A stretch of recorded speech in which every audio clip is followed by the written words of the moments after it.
Bonjour à tous et bienvenue. Ça y est, nous sommes en direct sur Zoom, sur Facebook et sur YouTube. Alors vous le savez, c'est pour fêter les 1 an de RICOP. Pour ceux qui ne le savent pas encore, j'imagine que la plupart d'entre vous le sait déjà, RICOP, c'est la première coopérative ferroviaire de France. Et nous accueillons donc Nicolas de Bézu, bonjour. Bonjour. Vous êtes donc le directeur général de RICOP et vous êtes accompagné d'Anne-Sophie Lahaye. Bonjour Anne-Sophie. Bonjour. Alors Anne-Sophie, en tant que chargée de communication de RICOP, vous allez intervenir le long de ce débat si éventuellement il y a des commentaires d'internautes. Donc n'hésitez pas à envoyer des commentaires via donc Zoom ou Facebook. On essaiera d'y répondre. Bien sûr, s'il y en a beaucoup, on ne pourra pas répondre à tout, mais vous ferez remonter ça éventuellement. Et nous avons également des invités en ligne. Alors j'imagine qu'ils nous entendent. Arnaud Leroy, président directeur général de l'ADEME. Bonjour, est-ce que vous êtes bien là ? Je suis bien là. Bonjour Arnaud Leroy. Nous avons également un invité en ligne, Bruno Gazeau, qui est président de la FNOT, la Fédération nationale des associés d'usagers des transports. Bonjour Bruno Gazeau. Bonjour, je vous entends très bien. Parfait, on vous entend également. Et Karima Deli, je ne sais pas si Karima Deli est en ligne. Peut-être qu'elle nous rejoindra un petit peu. Elle nous rejoindra, donc je pense, un petit peu plus tard. Alors avant, on a présenté les invités, mais avant que vous interveniez sur ce débat, je voudrais qu'on regarde donc un petit message que le ministre délégué des Transports, Jean-Baptiste Djebbari, nous a laissé. Bonjour à tous, je suis très heureux d'ouvrir cette journée. Je sais que ce n'est pas tout à fait le format qui était prévu initialement pour fêter le premier anniversaire de RICOP, mais vous avez su vous adapter et je veux vous en féliciter. Quand on m'a proposé d'intervenir, je n'ai pas eu longtemps à réfléchir avant de dire oui. L'ouverture à la concurrence du ferroviaire, c'est un sujet, vous le savez, qui me tient à cœur, qui occupe depuis un moment ce ministère. Alors qui mieux que RICOP pour l'incarner ? Vous êtes né avec l'ouverture à la concurrence, vous portez une belle ambition, celle de pleinement vous en emparer, en allant vite, en innovant, en vous positionnant tant sur les services voyageurs que sur le fret, en associant citoyens, entreprises et collectivités pour proposer des offres nouvelles qui répondent à un vrai besoin, le besoin de connecter nos territoires, de les désenclaver. Pour toutes ces raisons, vous êtes des pionniers et j'espère que d'autres suivront votre enthousiasme parce qu'il y a de la place, il y a de la place pour plus d'offres, plus de services, plus de confort au meilleur coût, au bénéfice des usagers, au bénéfice des territoires et au bénéfice de l'écologie. L'ouverture à la concurrence s'inscrit dans une ambition plus large, celle de rendre le train plus attractif, et c'est ce à quoi nous travaillons depuis 2017. C'est bien simple, l'État n'a jamais autant investi dans le ferroviaire que depuis 2017. Nous y consacrons plus de 5 milliards d'euros, rien que dans le plan de relance. Relancer le ferroviaire passe avant tout par la régénération du réseau, c'est 3 milliards d'euros par an qui y sont dédiés, c'est 2 fois plus qu'il y a 10 ans, et ce sont ces 3 milliards qui en définitive bénéficient à tous les opérateurs ferroviaires. Relancer le ferroviaire passe aussi par 3 priorités. D'abord, sauver les 9000 km de petites lignes. Elles ont été fragilisées par des décennies de sous-investissement. Nous allons les pérenniser, nous y travaillons avec les régions.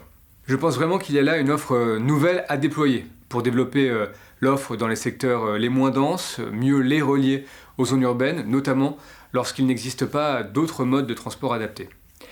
Les nouveaux entrants sont en mesure de proposer au territoire une nouvelle façon de faire, et RICOP en est vraiment la preuve. Deuxième priorité, redémarrer les trains de nuit. Nous commencerons avec le Paris-Nice dès avril 2021, puis le Paris-Tarbes-Hendaye dès 2022. Nous rénovons actuellement des installations de services et aménageons les gares pour mettre en circulation les matériels de nuit. Une étude sur l'opportunité de créer un réseau de trains de nuit vient d'être achevée par mes services. Elle devrait être prochainement transmise au Parlement et je fonde là aussi beaucoup d'espoir dans ces nouveaux opérateurs. C'est à eux de se positionner sur ce marché, c'est à eux de le développer. Troisième priorité, relancer le fret. Aujourd'hui, vous le savez, le train représente 9% des transports de marchandises. Notre objectif, c'est de doubler sa part modale en 10 ans. Pour cela, dès 2021, nous mobiliserons 170 millions d'euros d'aide à l'exploitation par an pour prendre en charge les péages, pour créer 3 nouvelles autoroutes ferroviaires, pour soutenir le transport combiné et le wagon isolé. Et d'ici 2024, 1 milliard d'euros seront investis pour moderniser le réseau, des investissements qui, encore une fois, bénéficieront aussi aux nouveaux entrants. Vous l'avez compris, nous avons besoin des opérateurs, nous avons besoin de vous, parce que la relance ferroviaire passera aussi par vous, par votre engagement, par votre esprit d'initiative, par votre envie de faire différemment. Alors, je vous souhaite une très bonne journée, qu'elle soit enrichissante, qu'elle nous permette d'avancer ensemble sur tous ces sujets. Je vous dis à très bientôt. Pour le ministre, alors Jean-Baptiste Djebbari, donc il y a un vrai besoin, il y a de la place, c'est ce qu'il dit. Le ferroviaire, oui, c'est ce qu'il dit, et je pense qu'il a raison, parce que le ferroviaire aujourd'hui est indispensable en fait pour la transition écologique. Le constat qu'on a fait, c'est qu'en fait, pour arriver à tripler la part modale du fret ferroviaire, à arriver à un développement massif en fait du transport de voyageurs, notamment sur un certain nombre de territoires, eh bien, il faut qu'on se mobilise tous. Et c'est bien l'enjeu de RICOP, c'est de fédérer un maximum de personnes pour développer les offres ferroviaires partout où cela est possible. Le ministre dit que vous êtes des pionniers. Pourquoi ? Alors on est effectivement la première société coopérative dans le domaine du ferroviaire, société coopérative d'intérêt collectif. C'est vrai que ce modèle-là de société coopérative, c'est un modèle assez particulier parce que on est une entreprise, mais une entreprise dont la lucrativité est encadrée par l'État. Donc on ne peut pas rémunérer nos actionnaires. D'ailleurs, on ne les appelle pas des actionnaires. On les appelle des sociétaires. Donc on ne peut pas rémunérer en fait la part sociale ou de façon très marginale. Et par ailleurs, on est le seul statut d'entreprise privée qui permet d'associer à hauteur de 50% du capital des collectivités locales, des communes, des communautés de communes. On a un certain nombre qui nous ont rejoints. Et c'est ce modèle très particulier en fait qui permet d'avoir une intelligence collective pour imaginer en fait de nouvelles offres sur les territoires. Alors ce modèle-là, ça pourrait peut-être donc être intéressant d'avoir l'avis d'Arnaud Leroy et Bruno Gazot. Arnaud Leroy, donc on parle de transition écologique, le ministre en a parlé, donc Nicolas de Bézieux également. Vous avez peut-être une réaction sur le message de Jean-Baptiste Djebbari ? Écoutez, moi je suis plutôt positif par rapport aux annonces qui sont faites. Donc après, la question, c'est la concrétisation. Ça fait des années que je suis la question des transports. Ça fait des années qu'on nous parle de report modal, qu'on nous parle de relance du fret. Donc ça, c'est des éléments sur lesquels moi je crois. Donc là, on voit une différence par rapport à quelques annonces précédentes. C'est le fait que, on a débloqué des budgets. Ça a été dit par le ministre, notamment sur la question des petites lignes, et c'est indéniable. Et deuxième point, par rapport aussi à l'ouverture de la concurrence qui permet aussi l'émergence de nouveaux acteurs. Donc ça, je pense que c'est un élément important sans chambouler la qualité de service. Donc là, je pense que justement, les autorités sont vraiment, doivent vraiment vérifier ça, mais ça permet aussi de tester des nouvelles choses. On le voit avec, par exemple, l'expérience RICOP. Donc c'est comme ça que nous, on voit les choses. Et puis on sent aussi que ça fait des années qu'on nous disait, par exemple, sur le train de nuit, dont je lis depuis une semaine qu'il reprend, qu'on va avoir des nouvelles lignes. Donc moi, je suis ravi de tout ça. Mais je me souviens qu'il y a quelques temps, l'ADEME poussait également pour ça, et on entendait de notre opérateur historique que c'était impossible parce que le matériel n'était pas disponible.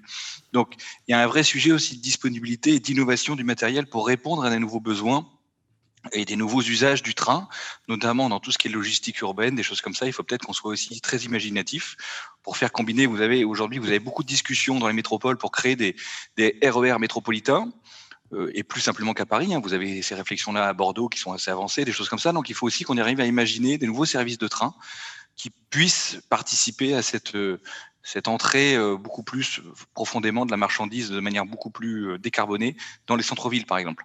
Donc moi, je suis assez en phase avec les annonces et l'ambition. Après, il faut qu'on se donne les moyens.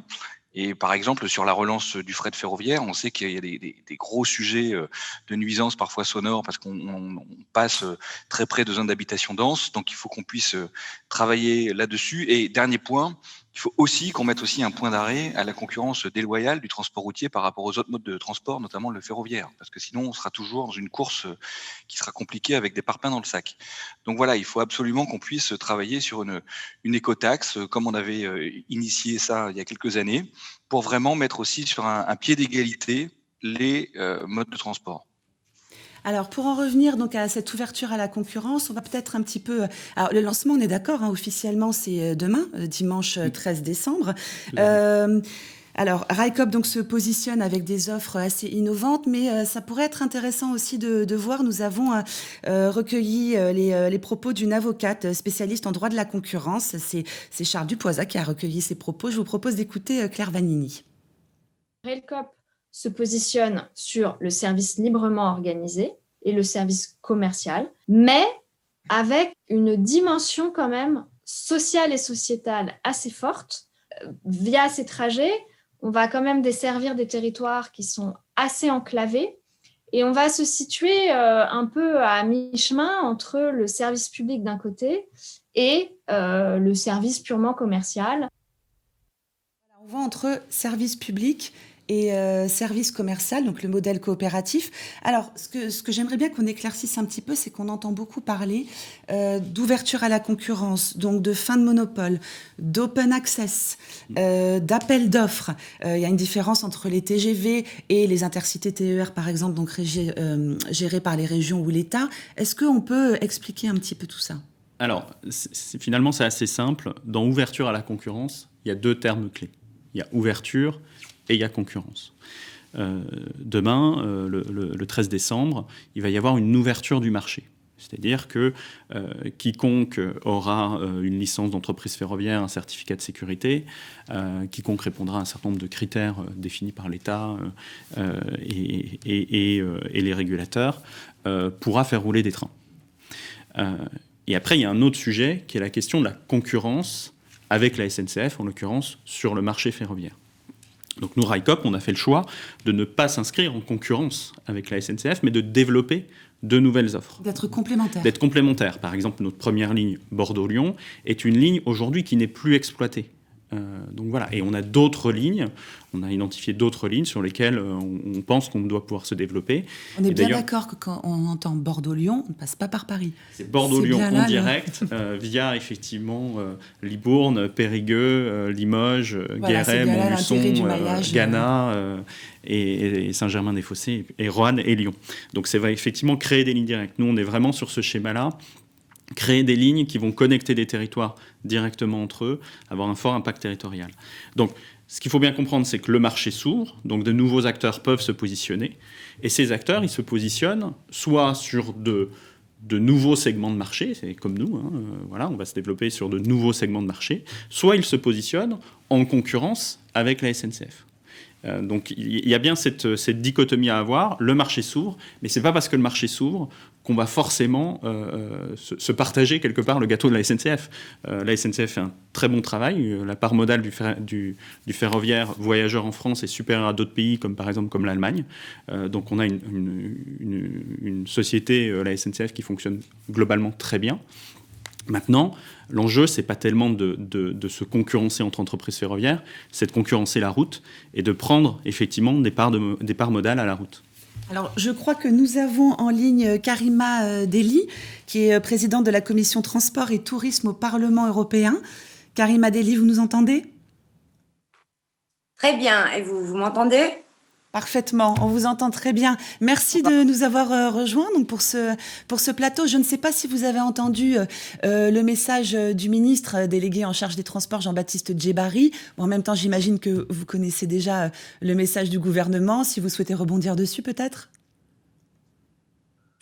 Tout d'abord, bon anniversaire, RICOP. C'est ça aussi, on est là pour vous dire que ce genre d'initiative, il faut les porter. Je reviendrai sur les questions de la concurrence après. Après, j'entends les annonces, mais moi, je dis chiche, au fait. C'est-à-dire que, vous savez, moi, ça fait 5 ans, et c'est vrai que Arnaud Leroy et même l'ADEME encourageaient, par exemple, les trains de nuit. Tout le monde se moquait de moi au départ, et j'ai montré à quel point c'était possible, et qu'on est en train de dessiner le premier réseau européen des trains de nuit de capitale à capitale. Alors nous, en France, on dit... Pardon de vous couper, Karima Delli, mais... Je rappelle que la France est pionnière sur les trains de nuit. Il y avait 550 gares qui desservaient au moins un train de nuit. Donc, on est très en retard par rapport aux autres pays.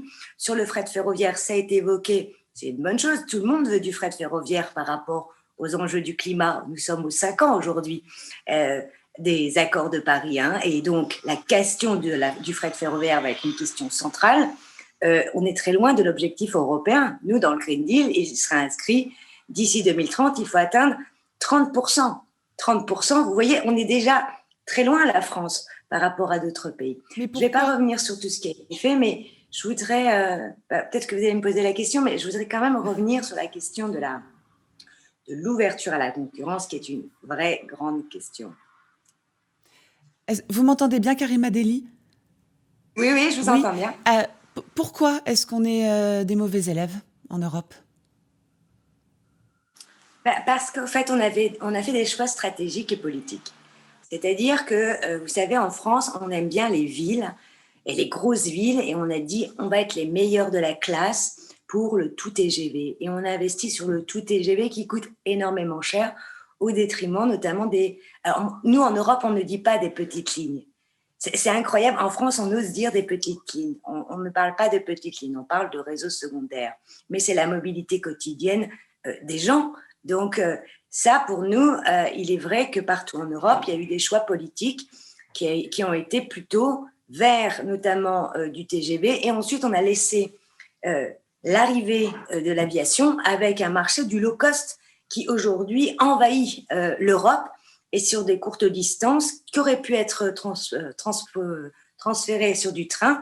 On a laissé l'avion, et les low cost aujourd'hui, avec les tarifs tels qu'ils sont, c'est moins cher de prendre un avion que prendre le train. Donc tout ça, on est en train de le remettre en place, et que moi, je veux que la France soit l'avant-garde de la transition écologique en Europe.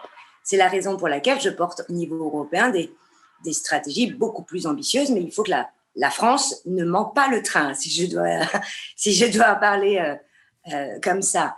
Pourquoi je dis ça ? Tout simplement parce que nous avons la chance d'avoir notamment des constructeurs, notamment ce que disait Arnaud Leroy tout à l'heure sur la question du matériel roulant. Alstom vient de racheter Bombardier. Vous savez, des trains couchettes, de la rénovation, et notamment, je vais revenir sur la question du digital, on a tout pour réussir. Qu'est-ce qu'on attend ? De mettre en place une nouvelle politique industrielle et de former nos salariés sur ces nouveaux métiers. Vous savez, ça, c'est quelque chose d'extraordinaire. Je ne comprends pas toujours. On a la chance d'avoir l'agence européenne du rail à Valenciennes, chez moi, dans les Hauts-de-France, et on n'en fait rien. On n'a pas le grand institut des métiers de demain. Les métiers de demain dans le ferroviaire, ça va être bousculé. Et ensuite, quand on met en place des objectifs, on ne fait rien pour dire que c'est une priorité. Vous savez, j'étais dans le Grenelle de l'environnement. C'était pas il y a un siècle, c'était juste en 2007. En 2007, on avait inscrit déjà le fret ferroviaire. On avait dit d'ici 2020, la France doit atteindre minimum 14%. Aujourd'hui, on est entre 8 et 9%. Vous voyez, c'est-à-dire qu'à un moment, il faut aussi, lorsqu'on s'engage sur des objectifs, se donner les moyens de les atteindre. Et la dernière chose, c'est qu'il faut des leviers d'action. Les leviers d'action sont simples, il faut des investissements concrets, rapides. Mais nous avons perdu énormément de temps aussi sur cette question d'investissement. Je ne comprends toujours pas pourquoi la France est l'avant-dernier pays en Europe qui n'a pas de taxe poids lourd réelle. Vous voyez, la taxe poids lourd, c'est pas un instrument qui viendra faire du mal à qui que ce soit. Au contraire, c'est gagnant pour l'emploi, c'est gagnant pour les territoires, mais c'est surtout gagnant notamment pour le climat. Et sur ça, comme la France bloque, et je vous le dis, les négociations au niveau européen sur la mise en place d'une taxe poids lourd, comme elle ne peut pas le faire, on le fait au niveau européen, ça s'imposera partout en Europe. Et avec ces investissements, il faut les flécher d'une manière, ce que l'Europe va faire, la Commission, d'une manière où une part importante ira notamment dans le train. Et la dernière bonne nouvelle, parce que c'est 1 an, alors je vous donne la bonne nouvelle, c'est que nous venons d'adopter, notamment, et j'ai tout fait pour, mais 2021, c'est l'année du train. On vient d'adopter notamment un budget conséquent qui permettra partout en Europe de faire des grandes conférences, de faire des grandes campagnes sur notamment les avantages du train. Et ça nous permettra aussi d'investir dans le Green Deal et dans le nouveau plan de relance européen de manière conséquente sur notamment la vie du rail. Maintenant, je ne vais pas trop parler parce que j'adore, moi, travailler sur les questions du train parce que c'est une de mes priorités. Mais je voudrais quand même revenir sur la question de la concurrence. La concurrence, vous savez, moi, je ne suis pas trop fan. Pourquoi ? Parce que lorsqu'on a fait l'ouverture à la concurrence, notamment dans certains pays, je pense à l'Angleterre, ça a été une catastrophe, puisqu'à un moment, des acteurs privés n'ont plus voulu rénover, maintenir certaines lignes, ce qui fait qu'elles sont tombées en désuétude et le matériel, comme notamment le réseau, a été une catastrophe au point que maintenant les Anglais vont renationaliser. Donc il faut faire très attention lorsqu'on parle d'ouverture à la concurrence. Maintenant, et ça a été très très bien dit par RICOP eux-mêmes, RICOP n'est pas de la concurrence directe. C'est-à-dire qu'elle ne va pas dire je prends telle compagnie avec son personnel à bord. Vous voyez, parce qu'une ligne, demain, je pourrais dire une autre. Si la Deutsche Bahn arrive sur un tronçon, par exemple, qui fait Lille-Arras, qui n'est plus desservi par la SNCF, elle peut le prendre, mais si on ne met pas des garde-fous, eh ben, elle peut prendre son transfert de personnel. Alors, là, on commence à avoir des gros soucis, vous voyez. C'est-à-dire que pour moi, RICOP vient… Alors, c'est vrai que ce n'est pas du tout en concurrence, parce que c'est aussi une logique d'entreprise qui est totalement nouvelle. C'est cette forme d'économie sociale et solidaire, c'est une coopérative. Donc, le but, il est véritablement de montrer à quel point aussi l'économie est une nouvelle économie avec ce genre d'entreprise. C'est véritablement comment on reconvertit une économie verte au service notamment des usagers. Et c'est là où c'est gagnant-gagnant. Pourquoi ? Parce que je rappelle qu'en France, il n'y a pas un siècle, hein, il y a encore quelques décennies, mais les Français étaient desservis, 90% des Français habitaient à moins de 10 km d'une gare. Et notamment, on a fermé énormément de lignes secondaires. Moi, j'aime pas dire petites lignes, désolée, mais c'est ce qui a créé aussi la crise des gilets jaunes. Vous voyez ? C'est-à-dire que les gens se sentent dans des territoires délaissés, enclavés, abandonnés. Et pour faire face notamment à ça, surtout dans les territoires périurbains et ruraux, ce genre d'initiative est très, très importante. Pourquoi ? Parce que c'est important, et ça a été dit sur le volet environnemental, ça a été dit sur le volet notamment plutôt d'un service, puisqu'on doit parler de service, mais on ne dit jamais assez que la mobilité inclusive est un des maillons clés de l'avenir.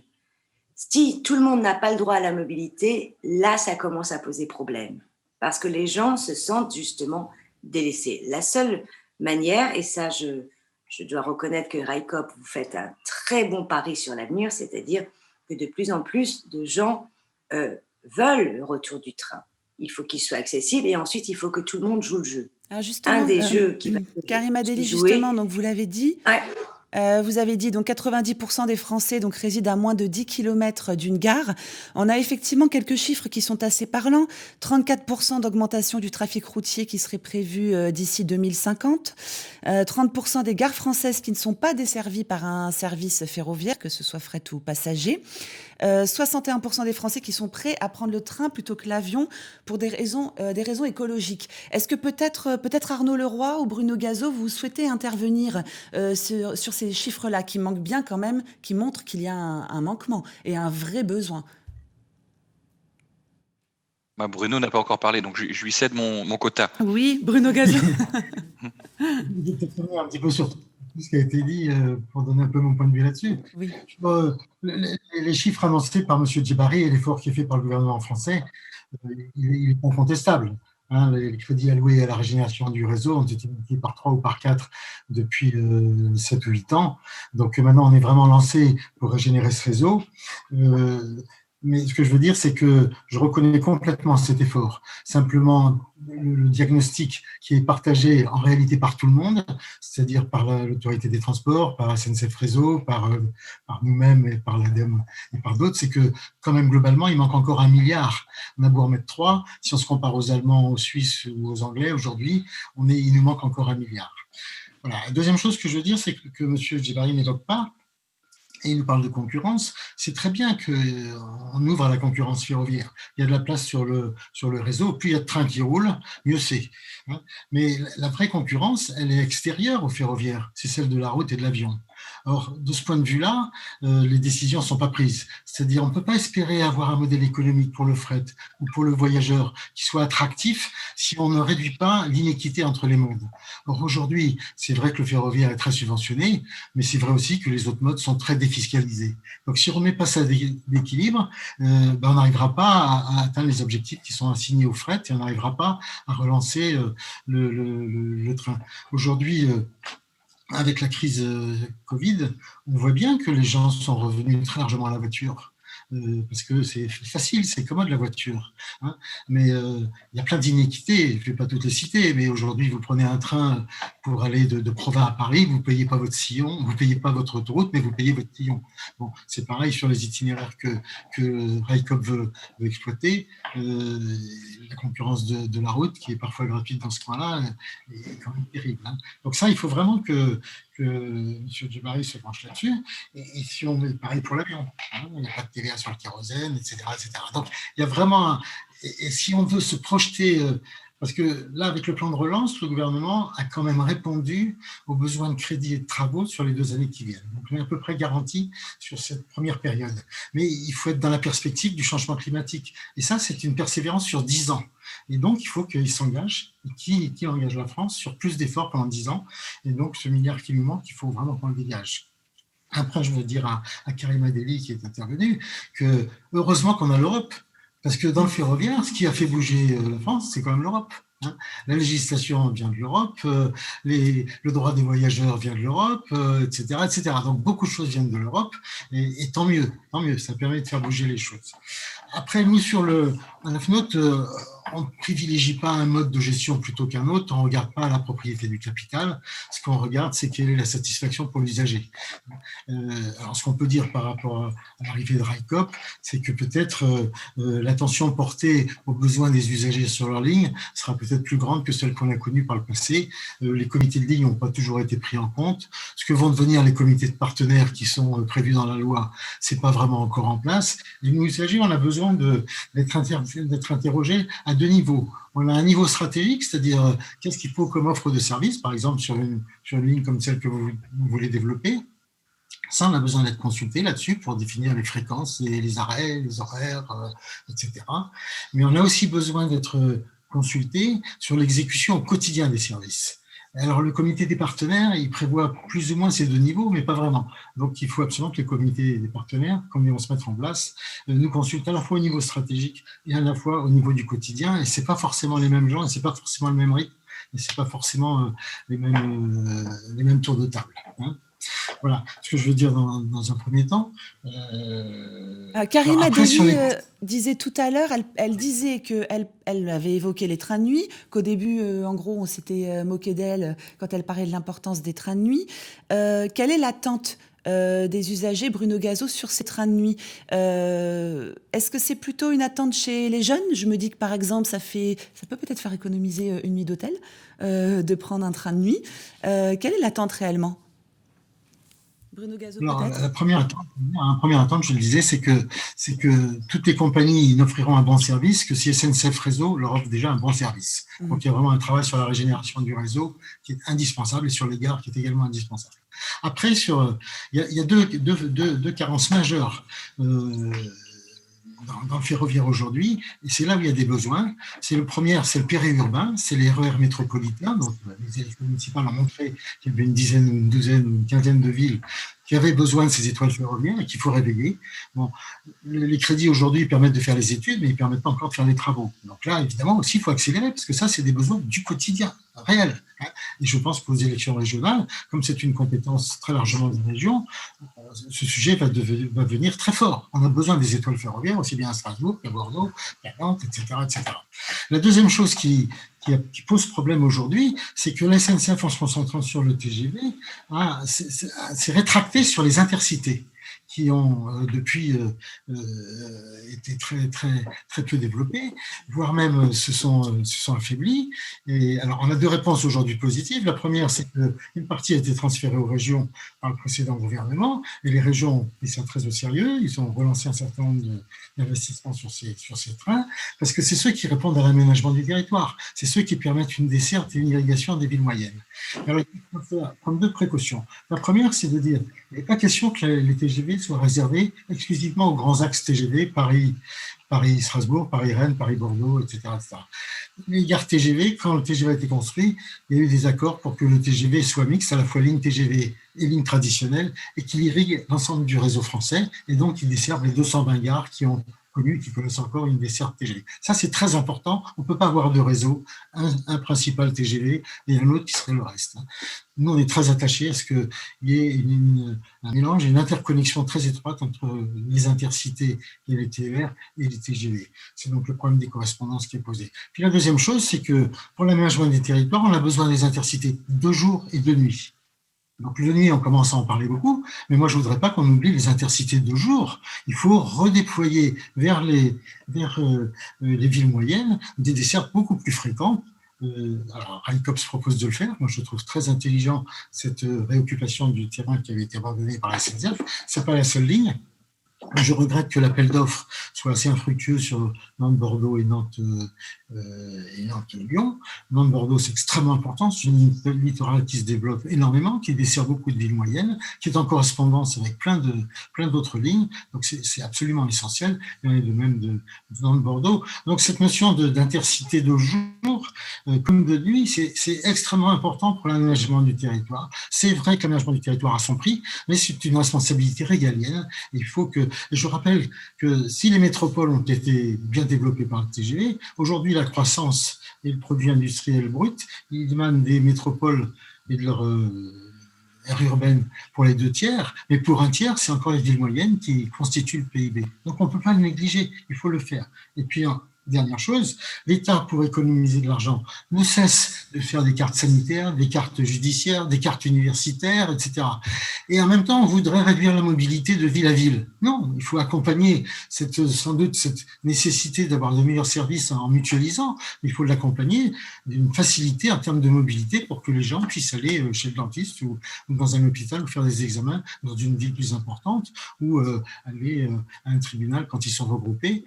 Voilà, donc il ne peut pas y avoir de carte de service sans carte de mobilité qui soit intelligente. Et pour ça, la dimension aménagement du territoire, desserte des villes moyennes est absolument essentielle. Puis après, il y a d'autres choses dont je parlerai plus tard. Peut-être c'est les correspondances entre tout ça, parce qu'il faut que cet ensemble-là, il fonctionne, que les services soient d'ailleurs exercés par la SNCF ou par d'autres. Il faudra qu'il y ait une autorité qui permette l'interpénétration pour l'usager de tous ces services.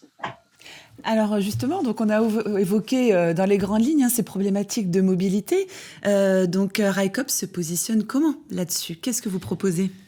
Alors, nous, la réflexion, effectivement, par rapport au service ferroviaire, c'est de se focaliser en fait sur la valeur, pas nécessairement sur le volume. On a eu tendance souvent à penser le ferroviaire effectivement comme un transport de masse.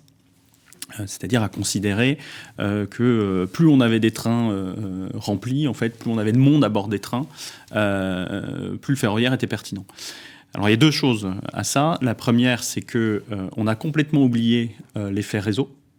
C'est-à-dire qu'à un moment donné, pour qu'on ait un certain volume sur des lignes principales, il faut des lignes secondaires, comme le disait effectivement Karim Adeli, c'est-à-dire qu'il y a un besoin à un moment donné d'avoir un effet réseau. Le système ferroviaire est un réseau, et ça ne fait pas beaucoup de sens de se focaliser sur des lignes en particulier, comme quoi il y aurait des lignes qui seraient rentables et d'autres qui ne seraient pas. Je pense qu'il y a un vrai effet réseau qui est important à avoir. Le maillage est fondamental. Dont on parle. Voilà. Et la deuxième chose, c'est de réfléchir en fait sur quels sont les atouts du train. Le train a énormément d'atouts. On parle des atouts écologiques, mais il y a également la question de la sécurité quand même. C'est un mode de transport qui est extrêmement sûr. C'est un mode de transport qui a une capacité d'emport importante. Donc on a dit on va mettre un maximum de passagers à bord. Mais la question, c'est pas simplement de mettre un maximum de passagers à bord, c'est aussi de voir quels sont les services qu'on peut offrir à ces passagers. Aujourd'hui, pourquoi est-ce qu'on prend sa voiture ? parce que la voiture a d'autres avantages, et notamment la possibilité d'embarquer, quand on a une famille, des poussettes, un lit bébé, ce genre de choses. Quand on est sportif, on peut emporter ses skis, sa planche de surf, bref. Il y a quand même une facilité d'usage de la voiture qu'on ne retrouve pas dans le train.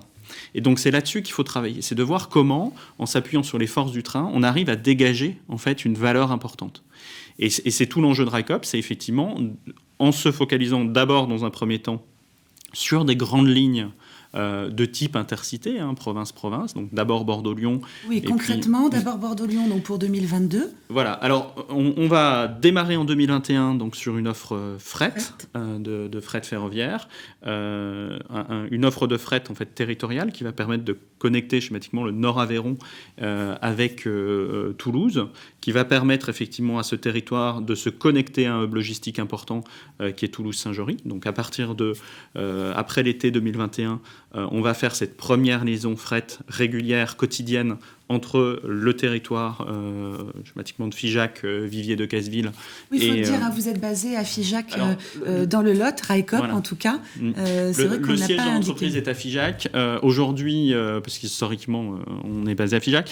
La question, enfin, pour être clair, la question quand on a créé RICOP, on n'était pas très nombreux, on était une trentaine.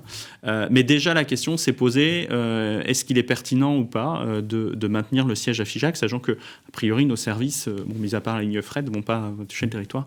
Et il est apparu extrêmement important pour nous d'avoir notre siège social, justement, sur un territoire rural et pas se dire... C'est ce que j'allais dire, ce serait peut-être pas forcément cohérent de prôner un maillage territorial et d'être centralisé du côté de Paris, par exemple. Voilà, tout à fait, oui, ce serait pas, il y aurait un manque de cohérence. Donc, en fait, notre première ligne, effectivement, ça va être schématiquement Figeac-Toulouse, oui. Voilà, parce qu'on a notamment travaillé avec les acteurs du territoire. Tout à l'heure, on verra, il y a notamment la mécanique Vallée avec qui on a beaucoup échangé. Et puis, sur le voyageur, là, on va démarrer en 2022 sur le voyageur, sur ce premier axe qui est Bordeaux-Lyon. Alors, pourquoi Bordeaux-Lyon ? C'est pas parce qu'on trouve les territoires traversés qui sont très jolis, d'ailleurs, ces territoires sont très jolis, c'est le cas, mais c'est aussi parce que de manière beaucoup plus pragmatique, en fait, on a fait une étude de marché, on a analysé effectivement les flux, et on a vu que c'était un axe ferroviaire sur lequel une connexion directe pouvait être pertinente.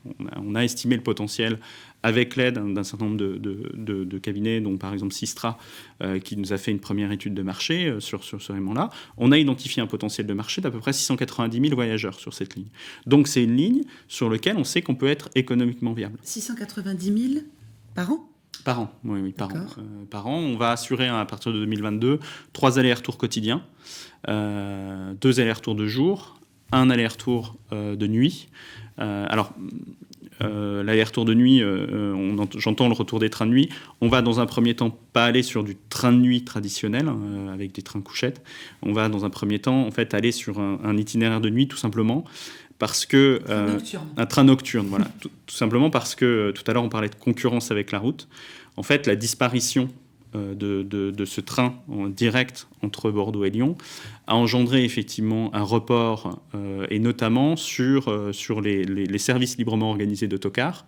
Donc il y a un certain nombre de services de bus qui se passent entre Bordeaux et Lyon et qui se font principalement la nuit. Et donc nous, notre objectif, c'est bien de prendre des marchés à ce segment-là, sur cet axe en fait Bordeaux-Lyon. Alors cet axe Bordeaux-Lyon, si je peux me permettre, pour rebondir sur la viabilité économique, ça c'est une question qui revient beaucoup et là je le vois dans le chat, il y a beaucoup de gens qui se posent cette question. Comment RICOP va réussir à être rentable là où la SNCF ne l'a pas été, puisque la ligne Bordeaux-Lyon a été fermée en 2014 par la SNCF, et donc comment une coopérative arrivera à trouver ce modèle économique, cette rentabilité économique qui rendra possible ces liaisons? Alors, la ligne Bordeaux-Lyon, je pense que c'est important de le rappeler, n'a pas été fermée pour des raisons économiques. C'est-à-dire, c'est pas, elle a été interrompue déjà parce qu'il y avait un certain nombre de travaux. Ça, c'est le premier point. Et le deuxième sujet, c'est que c'est une des lignes qui a effectivement été transférée, une des lignes des trains d'équilibre du territoire qui a été transférée aux régions Auvergne-Rhône-Alpes, Nouvelle-Aquitaine.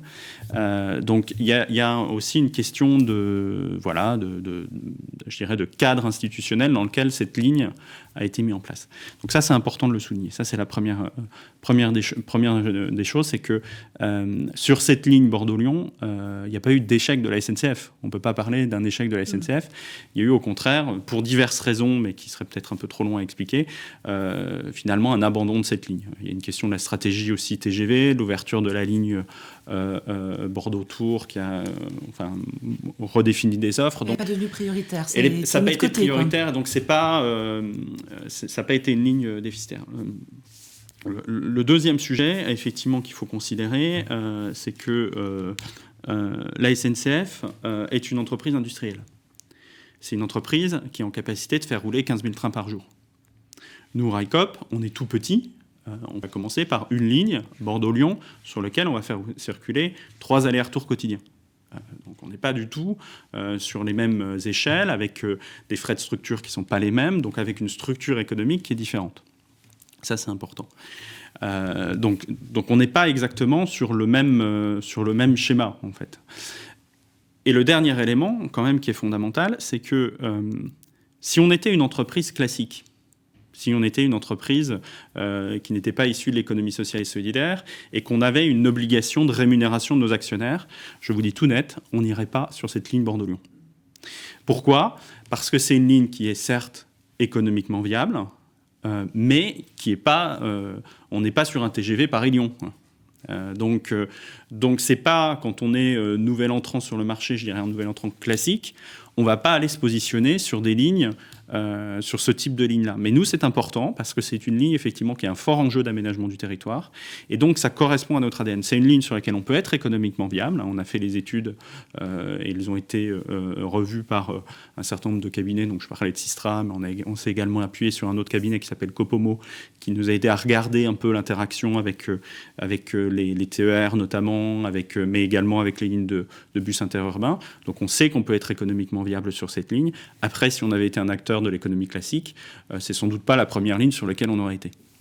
Justement, sur cette ligne-là, donc vous avez des sociétaires qui, j'imagine, assez rapidement ont voulu être inclus dans le projet Railcoop. On parlait de la commune de Gannat, on en a déjà parlé précédemment, parce que c'est une commune donc, qui est dans l'Allier, c'est bien ça, et on est bien d'accord, elle ferait partie donc de ce passage de la ligne Bordeaux-Lyon. Donc ce serait intéressant pour elle, donc des retombées économiques, des retombées peut-être aussi probablement environnementales. Nous avions un petit témoignage de la commune de Gannat que nous pouvons regarder.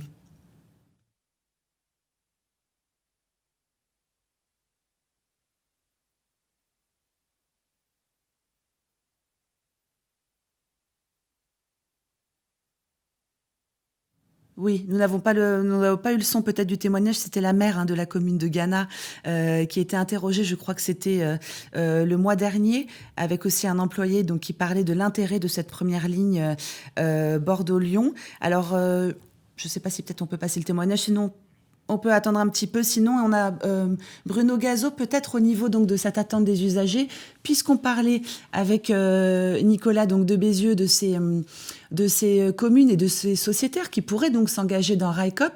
On est bien d'accord qu'on peut être usager et être sociétaire, mais qu'est-ce que ça veut dire ? Est-ce que ça peut faire peur à un usager d'être sociétaire de Railcoop ? Bruno Gazot. Je pense pas, c'est une façon d'être associé à la vie de sa mobilité. Donc, je ne vois pas d'inconvénient à ce que les gens le soient. Je voudrais revenir sur un point parce qu'il est très important. Avec le changement climatique, aujourd'hui, il y a l'anniversaire aussi de l'accord de Paris. Les gens vont devoir évidemment changer de voiture pour avoir un véhicule plus propre, hybride ou électrique dans les années qui viennent. On va interdire un certain nombre de voitures qui polluent, etc. Or, il est prévu dans la loi ferroviaire de 2017, et ça a été repris dans le Code des transports, que l'État présentait au Parlement un schéma des services. Un schéma des services, ça veut dire quelles lignes doivent exister en France pour desservir les villes moyennes ou les petites villes en France. Bon, ce schéma des services, il n'a jamais été présenté, et quand on a fait la loi ferroviaire l'année dernière, on a redit qu'il faut que ce schéma de service soit présenté avant juin 2019. C'est l'article 12-13-3 du Code des transports, c'est inscrit dans le Code des transports. Alors, il ne dit pas qu'il faut 3 allers-retours par jour, il ne dit pas à quelle heure ça doit être. Il dit que pour une période de durée de 3 ans ou de 5 ans, je ne sais plus, l'État définit les origines et les destinations qui sont desservies de façon directe. C'est-à-dire pas que par des correspondances. Ce schéma, il n'existe pas. Donc, moi, je crois que si les gens ne savent pas, dans les années qui viennent, quelles seront les villes qui seront desservies, ils vont faire le choix de racheter des voitures. Il faut absolument que ce schéma soit voté par le Parlement, présenté au Parlement, débattu au Parlement et voté au Parlement. Donc, j'insiste pour que la loi qui est votée par le monde soit respectée et que le ministère des Transports de M. Djebari présente au Parlement le schéma des services pour les 3 ou les 5 années qui viennent, de telle sorte que les gens puissent faire des choix en toute connaissance de cause. Justement, qu'en pense peut-être Karima Delli à ce sujet? Allez-y, je vous en prie. Brièvement là-dessus, parce que ce que vient de dire Bruno Gazeau, c'est indispensable. C'est-à-dire qu'à un moment donné, il faut partir des besoins des usagers pour construire l'offre de service. C'est fondamental. Pourquoi ? Parce que quand on habite à Guéret, quand on habite même à Metz, quand on habite à Rennes, on n'a pas la même vision, en fait, des besoins de transport et du réseau sur lequel on doit s'appuyer. Et ça, c'est fondamental. Et c'est l'une des caractéristiques en fait, du projet RICOP, c'est que les sociétaires, qu'on soit usagers, qu'on soit collectivité, qu'on soit entreprise, sont partie prenante de la construction du service. Et donc actuellement, on a sur nos presque 3000 sociétaires, on a un groupe de travail, on a un cercle de sociétaires composé d'une centaine de personnes qui sont en train de travailler concrètement sur des lignes qu'on pourra développer en 2023, 2024 et dans les années suivantes. Donc c'est indispensable. Pour rappel, ce sont des particuliers, des entreprises, des collectivités locales, tout le monde. C'est tout le monde. Quiconque souhaite se réapproprier directement la question ferroviaire peut devenir sociétaire de la coopérative. Ça, c'est fondamental. C'est vraiment ouvert à tous. Voilà. Et ce qui est important, c'est que quand on est sociétaire de RICOP, on n'est pas juste actionnaire d'une entreprise. On peut être juste actionnaire, si on souhaite juste acheter une part sociale et être, je dirais, passif, on peut l'être. Mais on donne également la possibilité d'être partie prenante et de réfléchir à la construction des offres. Et ça, c'est fondamental. Aujourd'hui, on a un cercle de nos sociétaires, un groupe de travail de nos sociétaires qui est extrêmement actif sur cette question.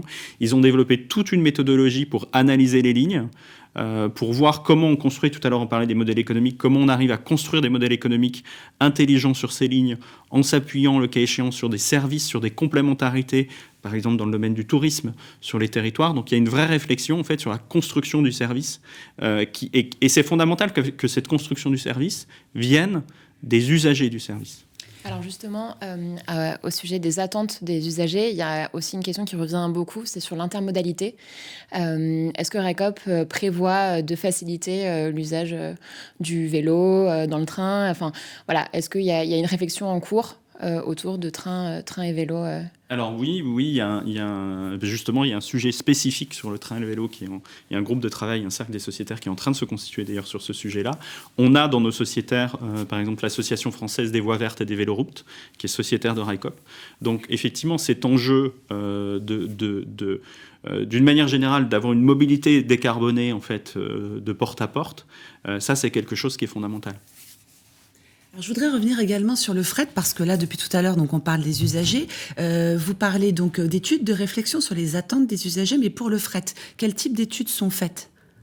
Alors, pour le fret, pour être clair, on avait eu une approche assez classique, c'est-à-dire qu'on a commencé à consulter des entreprises sur le territoire. Et puis rapidement, on s'est rendu compte qu'en fait, ce schéma de se dire on va juste regarder les installations qui sont connectées au réseau, donc les installations branchées, ça ne fonctionne pas. Pourquoi ? Parce que des installations qui sont connectées au réseau, il y en a de moins en moins. Des entreprises industrielles, il y en a de moins en moins. Et qu'il fallait avoir un raisonnement sur le territoire. Donc c'est pareil, on a regardé les flux routiers. Non seulement on a regardé les flux routiers, mais on a regardé également la facilité d'accès de certains territoires par rapport à des hubs logistiques importants.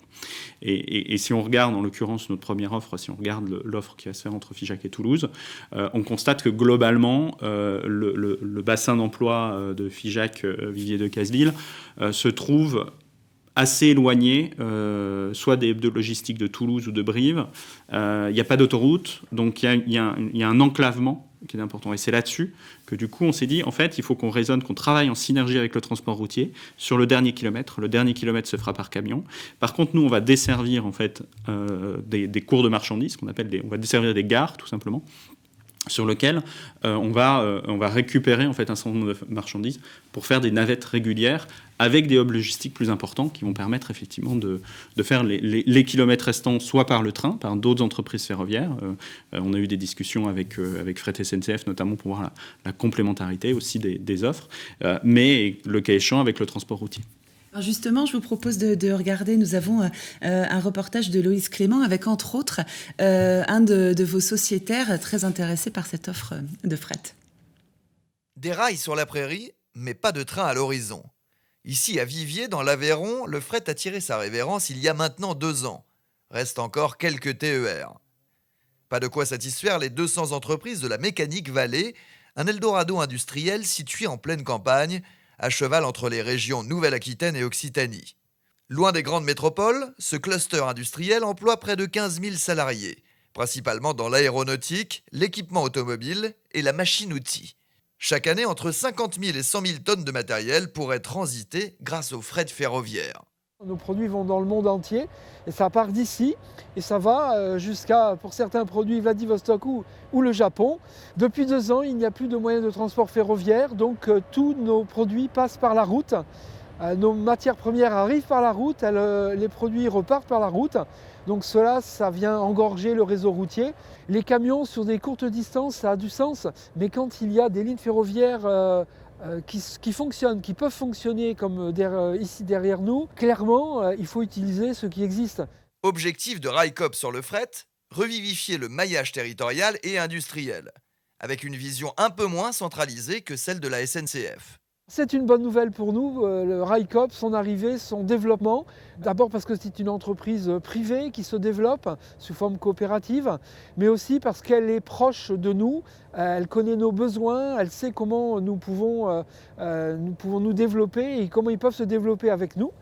Et puis aussi parce que ce développement de ce mode de transport ferroviaire, eh bien nous sommes nous en capacité de venir les aider pour faire de la maintenance, voire pour fabriquer des pièces. Toute chose intéressante, c'est un partenariat gagnant-gagnant. On les a beaucoup rencontrés aussi pour savoir, pour dire quel était notre besoin, pour bien comprendre ce qu'ils avaient envie de faire. Et on sait qu'ils ont adapté leur plan de travail en fonction de ce que nous disons, de ce que nous faisons. Une offre plus locale, certes, mais toujours complémentaire de celle de la SNCF. On ne peut pas être présent partout, ça dépend de conditions économiques. Nous, on est surtout centré sur les grands axes. On a une politique de mutualisation des flux. On a un système qu'on appelle gestion capacitaire, qui consiste à mutualiser sur les grands axes les flux de différents clients, donc des wagons, des lots de wagons, et à les transporter entre des hubs sur les grands axes économiques.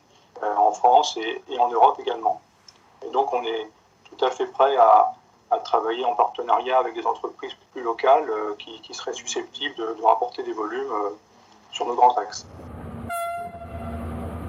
C'est bon pour l'environnement, c'est bon pour la santé, c'est bon pour l'industrie puisque de toute façon l'effet d'échelle fait que ça sera à terme plus intéressant par le ferroviaire que par la route. Et puis après derrière, c'est bon aussi parce que l'effet d'entraînement permettra du développement de passagers, de transport de passagers aussi.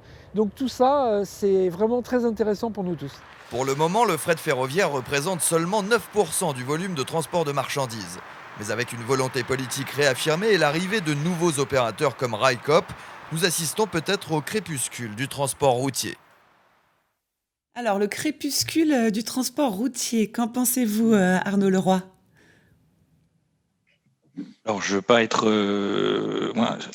gâcher la fête, et je redis ce qu'a dit tout à l'heure Karima, bon anniversaire, mais je pense que c'est peut-être un petit peu prématuré.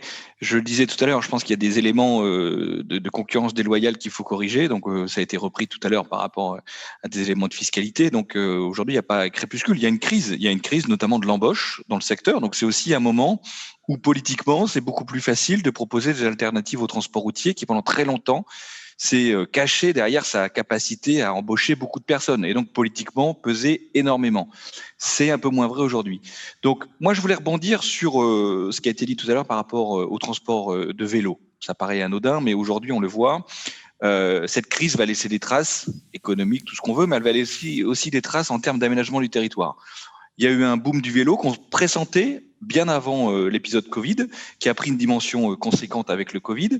Et on voit aussi l'émergence du télétravail et le fait que les Français s'éloignent encore un peu plus, du coup, de leur lieu de travail. Donc, avec un effet rebond potentiel assez négatif par rapport aux distances qui devraient être parcourues. Là-dessus, le train, et par exemple, quand on prend aujourd'hui un TER, on voit qu'on est limité en emport de vélo. Je crois que légalement, ça doit être 3 ou 4 vélos. Moi, je suis sur une ligne de TER qui est très fréquentée.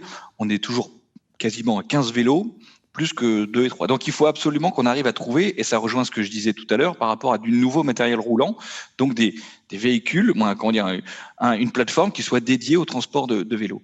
Et point important, et c'est aussi pour ça que je pense qu'il est important qu'il y ait des nouveaux acteurs, alors quelle que soit leur capacité d'entrée, mais c'est vrai que aujourd'hui, pendant très longtemps, on avait des difficultés à discuter innovation, notamment par exemple en termes de motorisation, parce qu'on n'avait qu'un interlocuteur. Aujourd'hui, on a des capacités, par exemple, à discuter plus facilement parce qu'on a cette possibilité d'avoir plusieurs interlocuteurs. Je pense que la question de la motorisation aussi, des nouvelles solutions ferroviaires, est à aborder. On a des possibilités, notamment pour des trains, d'utiliser le gaz vert, d'utiliser l'hydrogène. Le gaz vert est en test actuellement dans les Hauts-de-France. L'hydrogène, on a financé un programme cadre avec 4 régions et on sera capable d'avoir un retour d'investissement, un retour d'expérience, d'ici quelques années sur ces 4 régions, dont l'Occitanie, Bourgogne-Franche-Comté, si je ne m'abuse, Auvergne-Rhône-Alpes et une 4e dont le nom m'échappe. Donc voilà, ça c'est important parce que ça va pouvoir contribuer à ce que vous évoquiez tout à l'heure, ces nœuds d'intermodalité. Si on veut que l'hydrogène réussisse dans notre pays, il faut qu'on puisse faire utiliser les mêmes plusieurs usagers par rapport à la même unité de production d'hydrogène. Donc ça, c'est un élément important. Identique pour le gaz vert, donc qui peut alimenter aussi bien des bennes à ordures que du bus, on le voit dans certaines régions. Donc il y a des choses comme ça qu'il faut organiser et je pense que des solutions vraiment quasiment du sur-mesure comme propose RICOP vont aider aussi à la mutation et à la capacité d'avoir ces nœuds un petit peu d'utilisation énergétique nouvelle. Alors pour bien comprendre justement les solutions sur mesure, je vous cite Arnaud Leroy de RICOP, on pourrait peut-être revenir sur la création de RICOP. On fête donc, on l'a dit aujourd'hui, les 1 an. L'idée, elle date plutôt d'il y a 2 ans. L'idée a émergé, c'est à fin 2018. À la base, elle a émergé en fait d'une convergence d'acteurs. Il y a eu notamment le président actuel de RICOP, Dominique Guéret, qui est très impliqué dans le monde coopératif et il a notamment participé à la création d'une entreprise citoyenne dans le domaine de la production d'énergie photovoltaïque. C'est les Watts, qui est basé dans la vallée du Célé. Donc il y avait cette idée de se dire comment penser l'économie autrement. Il y avait aussi des militants du ferroviaire. Il y avait notamment dans le Lot une association Kersirail qui se battait effectivement pour réouvrir une ligne ferroviaire pour faire du train touristique. Et donc tout ça, toute cette convergence en fait d'intérêts, il y avait aussi des personnes qui venaient du monde de la transition écologique. Et à un moment donné, on s'est dit, est-ce qu'on ne peut pas nous-mêmes s'emparer de cette question ? Donc on a commencé à y réfléchir il y a maintenant 2 ans. Et puis on est arrivé très rapidement à la conclusion que oui, on était en capacité de le faire, que ça allait être extrêmement prenant et extrêmement intéressant aussi parce que en fait, ce qu'on avait identifié clairement à l'époque, déjà, et ce qui se confirme aujourd'hui, on avait identifié d'une part qu'il y avait un vrai besoin pour les citoyens de réinvestir un certain nombre de questions et d'être partie prenante de ces questions. Mais il y a également un vrai besoin dans le ferroviaire d'avoir un certain nombre de collectivités locales qui soient partie prenante aussi de cette aventure. D'où le choix de ce modèle modèle coopératif, exactement. De ce modèle de SIC qui est un modèle assez unique puisqu'il permet d'associer, enfin dans la société coopérative d'intérêt collectif, ça permet vraiment d'associer une pluralité d'acteurs autour d'un objectif, d'un intérêt commun, en fait. C'est ça l'objet. Et ce qu'on a vu, c'est qu'en fait, il y avait mais c'est ce qu'on dit depuis le début, c'est-à-dire qu'il y avait un besoin de se réapproprier les choses. Donc on a créé, formellement, on s'est transformé en société coopérative d'intérêt collectif il y a un an, exactement le 30 novembre 2019, donc ça, il y a un peu plus d'un an. Un tout petit peu plus d'un an. À Cajar, dans le Lot, on a créé formellement, effectivement, cette société. On était 30 à la base, et aujourd'hui, on atteint les 3000 sociétaires. Dont effectivement un certain nombre de collectivités. Je pense à Ghana qui nous a rejoints, je pense au syndicat ferroviaire du Livradois-Forez qui était aussi parmi les premières collectivités à nous rejoindre, Libourne, enfin un certain nombre d'acteurs importants. Voilà. On a une question aussi sur les régions. Est-ce qu'aujourd'hui il y a des régions qui se sont positionnées pour entrer au sociétariat de RICOP? Alors, pas pour l'instant, mais en même temps, je comprends qu'il y a une sorte d'hésitation par les régions, parce que les régions, ce qu'il faut bien comprendre, c'est que les régions sont autorités organisatrices.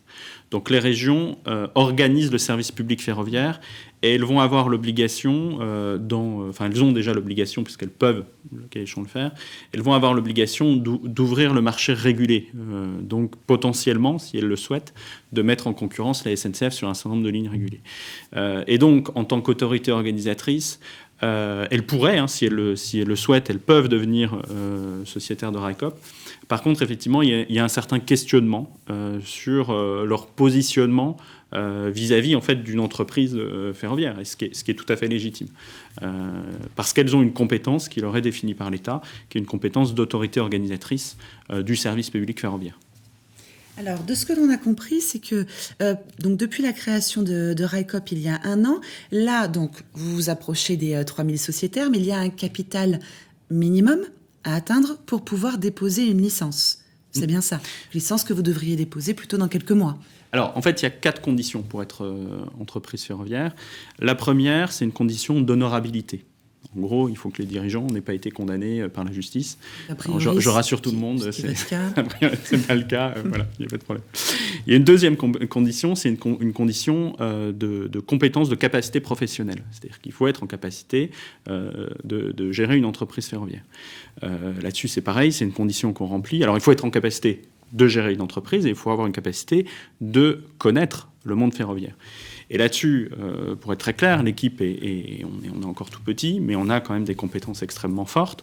Sur la gestion d'entreprise, la directrice générale déléguée, donc Alexandra de Bézieux, qui est par ailleurs ma sœur, voilà, c'est une aventure également familiale. Dès le départ, on s'est tous impliqués dans la famille. Nous la recevrons d'ailleurs à 17h pour le second plateau. Exactement. Donc, Alexandra a créé sa société il y a 15 ans. Elle a géré, elle a développé sa société pendant une quinzaine d'années et elle a revendu il y a un peu plus d'un an pour s'investir effectivement dans le projet RICOP. Donc, sur le volet gestion d'entreprise, on a des compétences fortes. Et sur le volet ferroviaire, on a Jérémy Ogui qui nous a rejoints. Jérémy Ogui qui est un ancien de la SNCF, ancien inspecteur à l'établissement public de sécurité ferroviaire, qui a également été responsable adjoint de la sécurité chez CFL Cargo, et donc qui a une compétence en fait du système ferroviaire extrêmement forte. Donc cette deuxième condition qui est la question de la capacité professionnelle, aujourd'hui, il faut encore que l'équipe se renforce, mais globalement, on y répond. La troisième condition, c'est une couverture des risques. C'est-à-dire qu'il faut être assuré au regard des risques qu'on doit faire. Et le ferroviaire étant très capitalistique, on a besoin d'une couverture des risques à hauteur de 45 millions d'euros par an, par sinistre. Donc cette assurance, on l'a.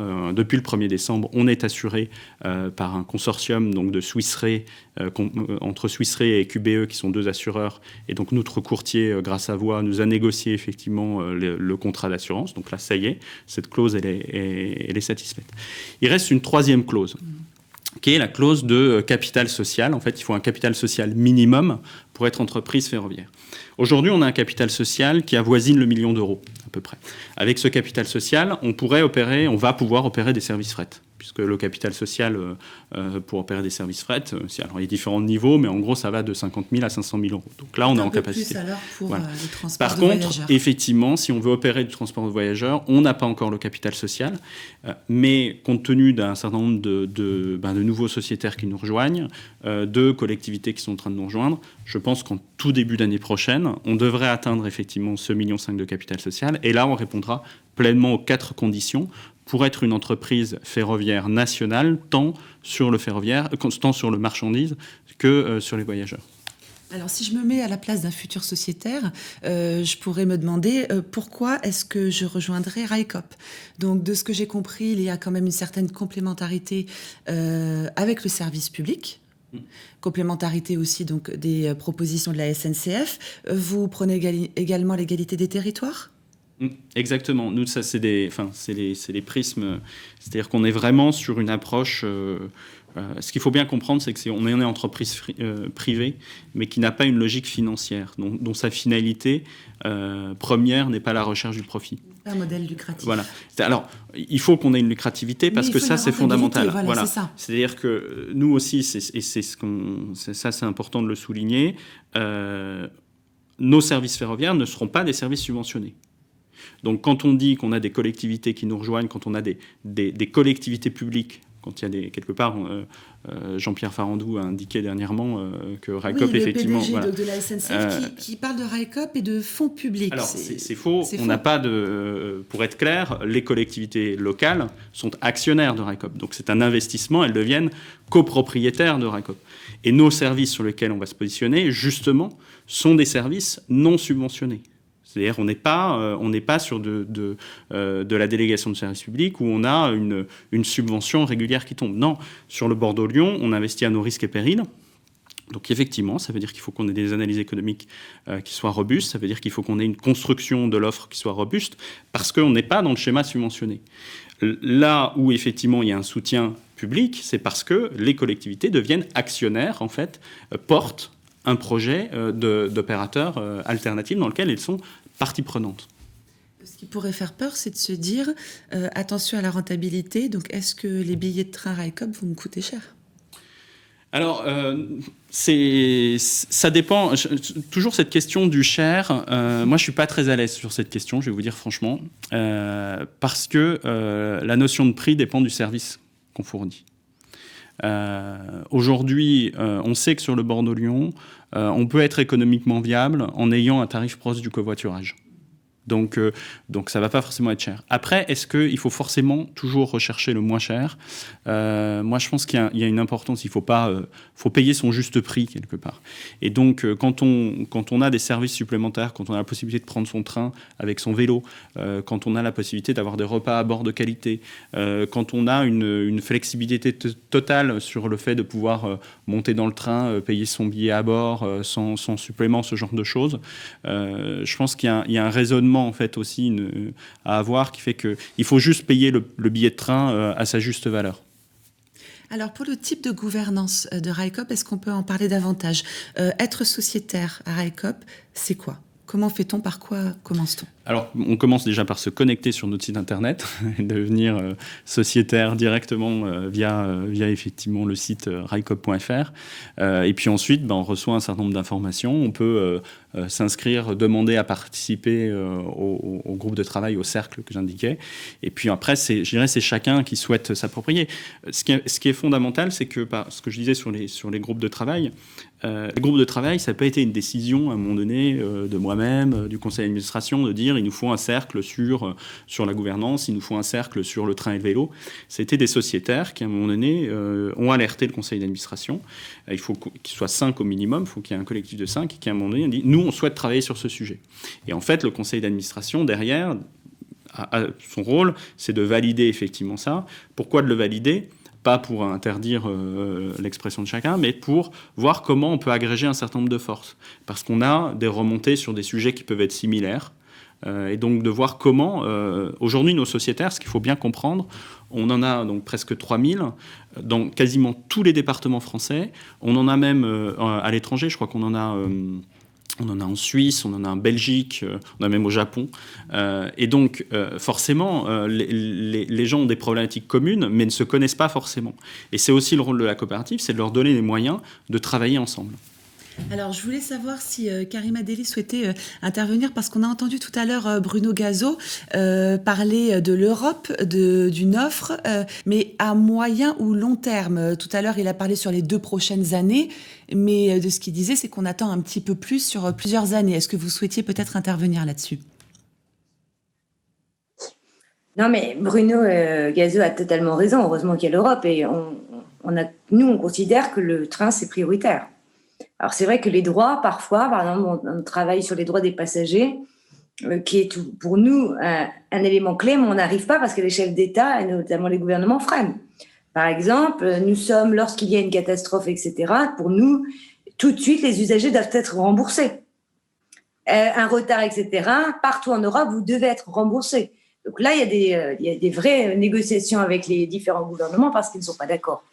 Nous, le Parlement a obligé de mettre sur tout nouveau train l'obligation d'avoir 8 places minimum de train. Pas de train, de vélo. 8 places minimum de vélo. Les gouvernements, il y en a qui étaient pour aller beaucoup plus loin. On fait partie des pays qui veulent beaucoup moins. Donc, pour l'instant, la négociation, c'est 4 vélos, vous voyez. On a eu aussi cette volonté de travailler sur cette question, et Arnaud Leroy, au nom de l'ADEME, le sait très bien et il l'a évoqué. Il va falloir aussi travailler sur le mix énergétique. On parle du train hydrogène partout aujourd'hui, mais il faut aussi sortir aussi tous ces trains qui sont encore dieselisés, vous voyez. Mais je crois que surtout la question, pour faire aimer le train, il faut le rendre accessible et ne jamais oublier les personnes à mobilité réduite, qui aujourd'hui sont une véritable priorité pour l'Europe. La mobilité aussi, elle doit aussi être un élément très important sur la tarification sociale. Ça, c'est vraiment un enjeu aussi, parce que la concurrence vient aussi taper sur la question de la tarification sociale. Et ça, ce n'est pas possible. Ensuite, une autre chose sur laquelle moi je voudrais revenir, et c'est ce que Nicolas de Bézieux, oui, tout à fait. A dit, c'est que il faut comprendre juste une chose, et RICOP, c'est un petit peu un des premiers qui ont un petit peu compris, si je peux me permettre, la devise de ce qu'est un bon investissement, de ce qui n'est pas un bon investissement. Vous voyez, c'est qu'aujourd'hui, en France, et ça a été redit par Bruno Gazeau tout à l'heure, c'est que la France n'a cessé de désinvestir sur le train depuis des années. Ce qui fait qu'on a moins de trains, moins de fréquences et forcément, on a moins de lignes sur les territoires. Et au fait, je pense qu'on n'a pas réalisé en France. On a eu les assises de la mobilité où là, il y a eu un vrai changement. Mais le constat, c'est qu'en France, la mobilité, c'est devenu un accélérateur de précarité, notamment à ceux qui n'ont plus accès à l'emploi, qui n'ont plus accès à la vie sociale, culturelle, et qui sont vraiment enclavés dans des territoires abandonnés par l'État. Et donc, le train, et c'est vrai que les collectivités locales en France, elles sont parfois livrées à elles-mêmes. Et je pense que RICOP, c'est là où ça devient très intéressant, c'est la vision. C'est-à-dire, si je peux me permettre, c'est de comprendre qu'on doit arrêter de dire que c'est de l'argent perdu dans le train. Ou alors, c'est de la dette, vous voyez. C'est pas du tout ça. C'est de l'investissement, c'est de la création de valeurs qui soient matérielles, voire immatérielles, parce qu'elle connecte les territoires entre eux, oui. Elle permet aux gens, justement, d'encourager leur mobilité sur un modèle social. Vous savez, pour moi, il n'y a pas de modèle social quand les Français n'ont pas accès à des bassins d'emploi ou qui sont résignés à signer à résidence. Il n'y a pas de modèle français quand des Français n'ont pas accès à des infrastructures médicales. Et le train permettrait justement d'être le levier d'action pour pouvoir juste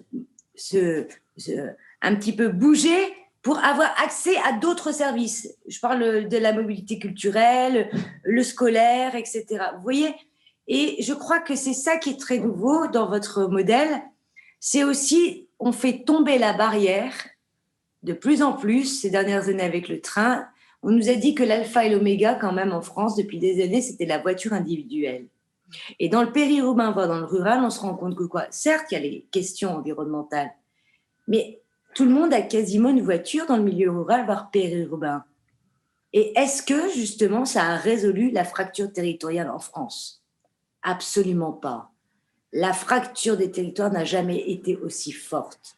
C'est la raison pour laquelle il va falloir aussi, bien sûr, partir des besoins, et notamment la mobilité n'est pas la même selon les territoires, mais il faut investir de manière massive, et je le dis de manière massive, sur la question notamment du train, parce que c'est la clé sur toutes les portes de mobilité. Une gare, c'est l'entrée de l'intermodalité.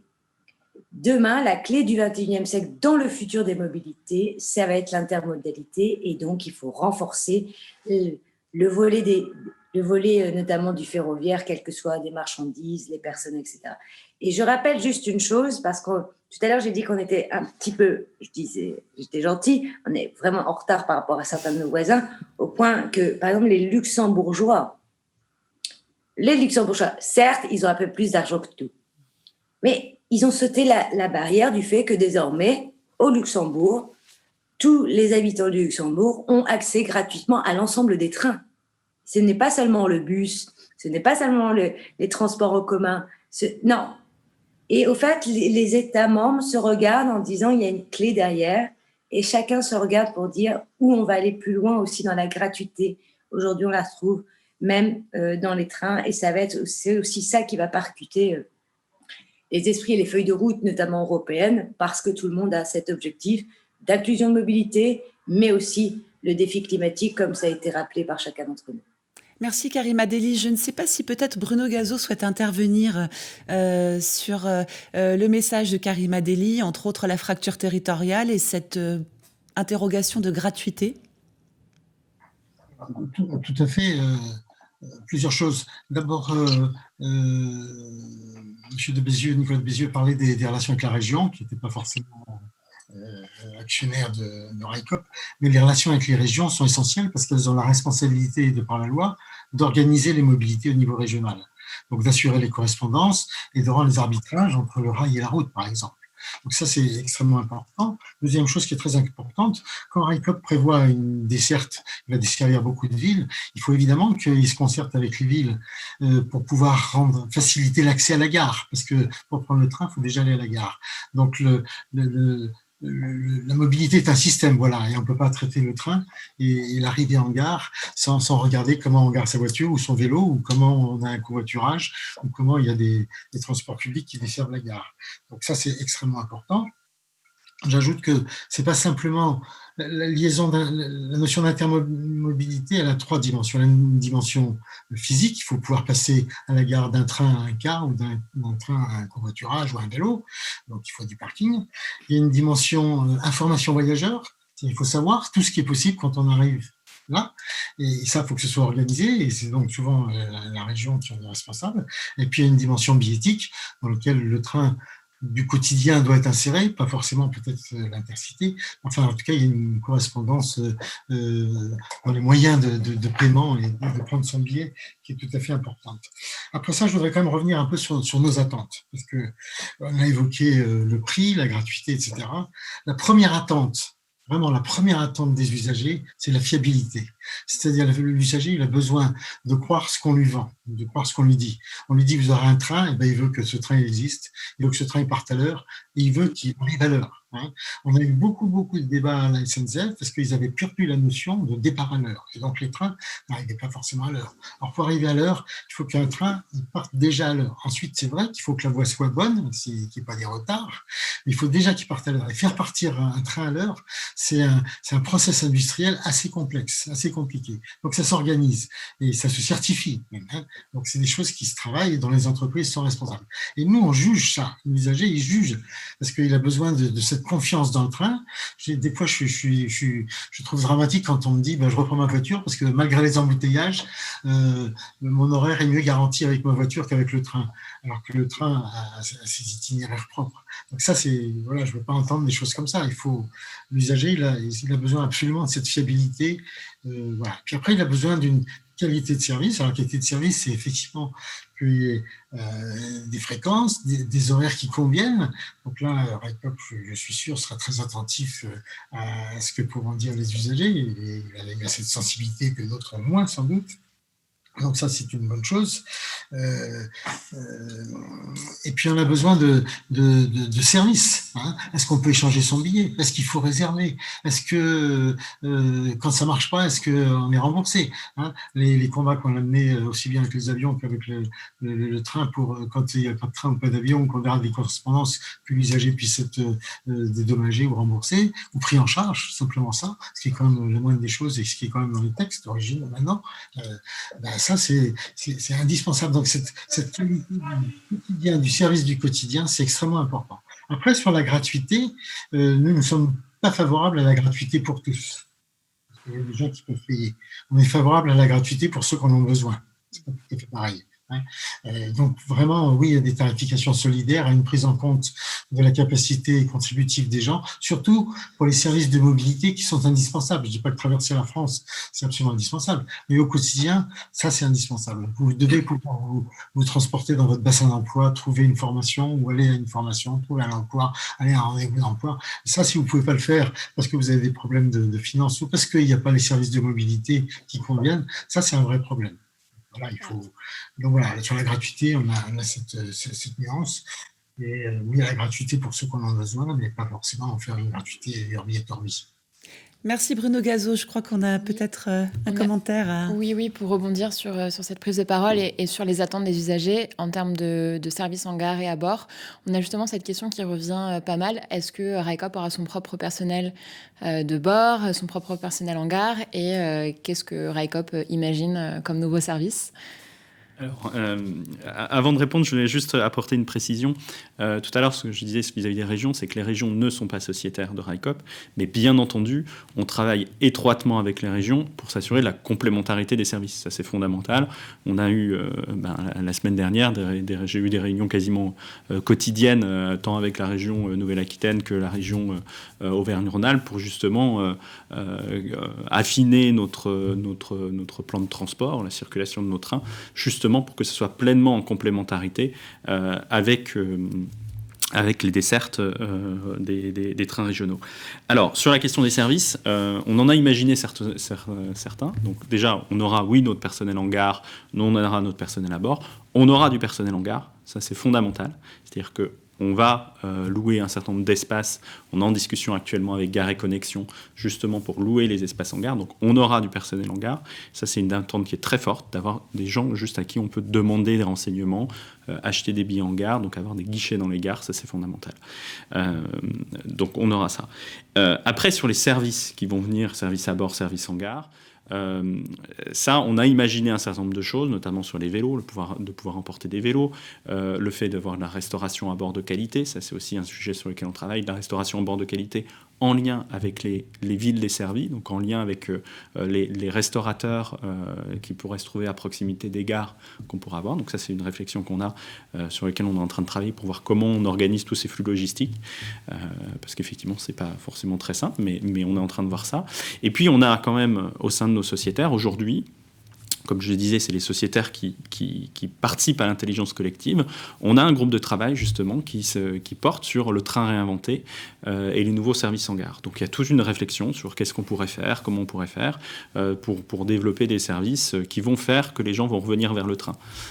Et juste à titre d'exemple, je vais citer un exemple qui a l'air de rien, mais qui en fait fondamentalement est pratique. Sur la ville, en l'occurrence de Ghana, il y avait une réflexion pour se dire, finalement, la médiathèque ne se trouve pas forcément à proximité de la gare.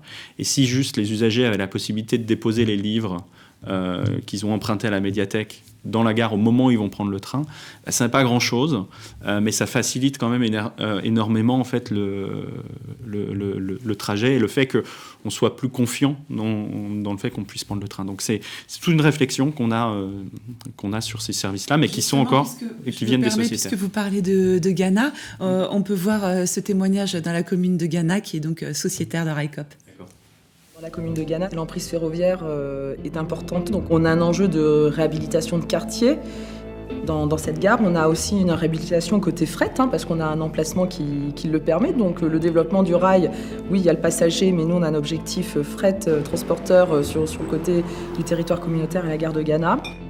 Mon principal espoir, c'est que justement, ça nous crée un afflux de clientèle. Alors, tout du moins du passage, du tourisme.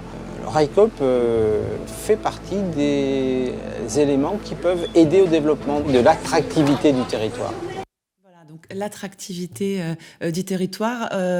Arnaud Leroy, cette attractivité du territoire, donc c'est important, la transition écologique. Est-ce que vous avez un dernier mot peut-être à nous dire avant que l'on se quitte sur ce premier plateau ?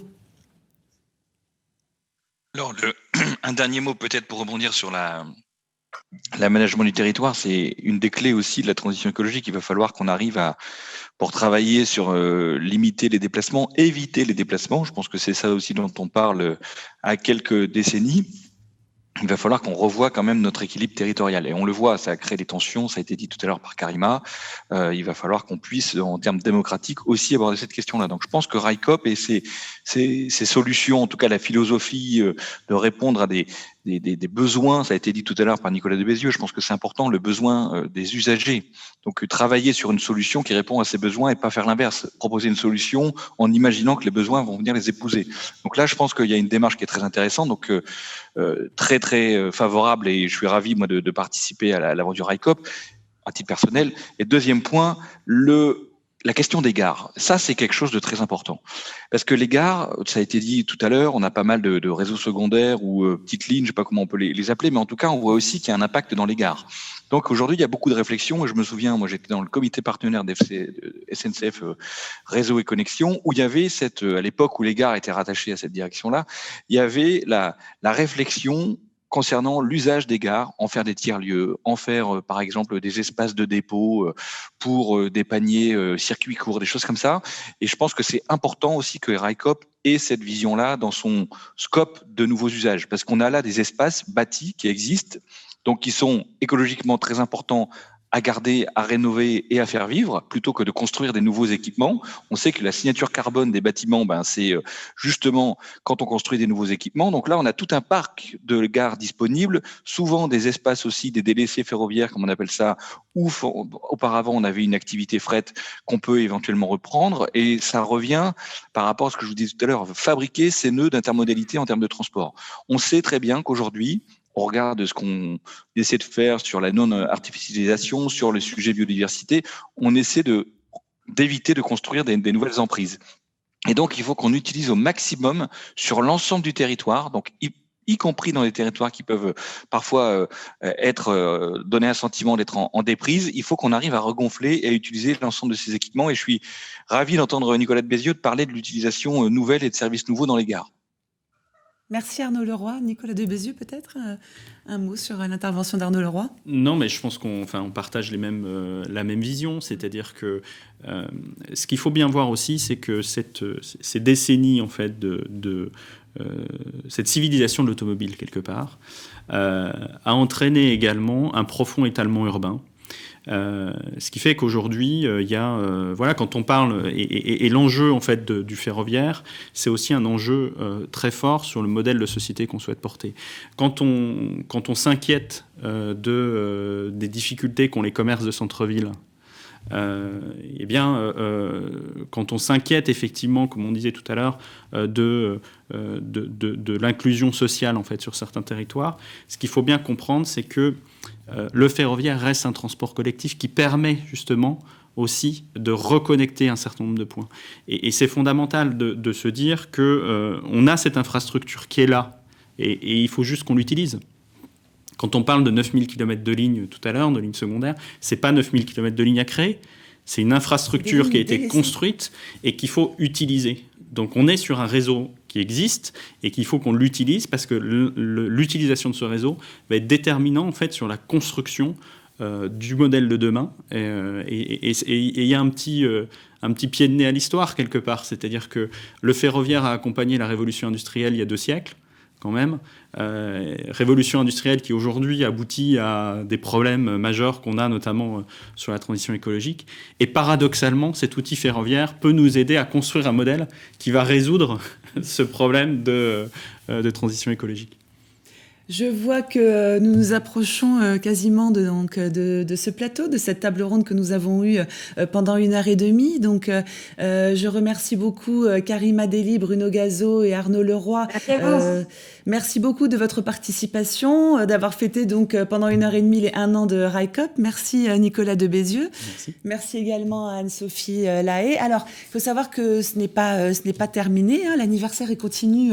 Alors tout au long de la journée, pour être tout à fait transparent cet après-midi, il va y avoir des ateliers avec des sociétaires, différents ateliers un petit peu partout, puisqu'on le sait, en plus vos sociétaires, donc près de 3000 sont partout en France, même ailleurs, en Europe et dans le monde. Et nous nous retrouverons donc ensuite à 17h, de 17h à 18h30, avec votre sœur, Alexandra de Bézieux, qui est la directrice déléguée de RICOP, ainsi qu'avec Dominique Guéret, qui est le président de RICOP. Et là, on évoquera la place de l'économie sociale et solidaire.